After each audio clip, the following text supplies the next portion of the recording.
handsome, good boy is Tarheel's Irresistible. He came in through our buyout program. He was diverted from a slaughter auction, and he came in with these horrible looking shoes on, which if you look at the radiographs, there's like 65 nails in here and a big glob of lead.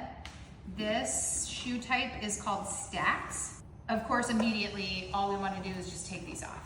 The reason why he still has them on, our farrier is coming tomorrow, but this part of the leg right here is called the suspensory apparatus. It's more complicated than this, but we have the superficial digital flexor tendon and the deep digital flexor tendon, and together, paired with some other soft tissue structures, they make up the suspensory apparatus. So based on his show history, he started showing in these shoes as a 2-year-old, and he's now 19. So he has been in Stacks for 17 years of his life.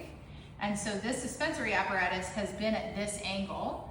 And if we just pull this shoe and we take his foot from this angle to this angle, all of a sudden we're gonna create a tremendous amount of pressure and tension on those soft tissue structures that aren't used to being able to move in that direction.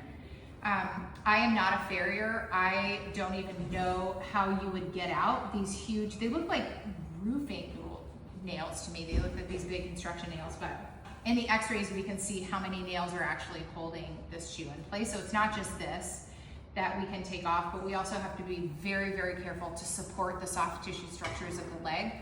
We'll need to include exercise restriction, really thick bedding. I did a bunch of research because I actually don't have any experience with this. It doesn't seem like this happens very often, that these horses make it to a safe retirement option where they can have these shoes off.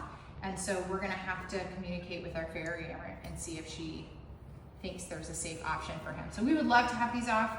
They smell atrocious. There actually were rocks kind of packed up behind here, and it definitely smells like there's thrush or some other bad kind of infection happening underneath. I also can't really evaluate the coffin bone radiographically. There are some changes, but because there's a giant glob of lead is completely radio opaque, nothing goes through it. So I really can't evaluate the health of the bone under here, even though I can see there are some changes to it.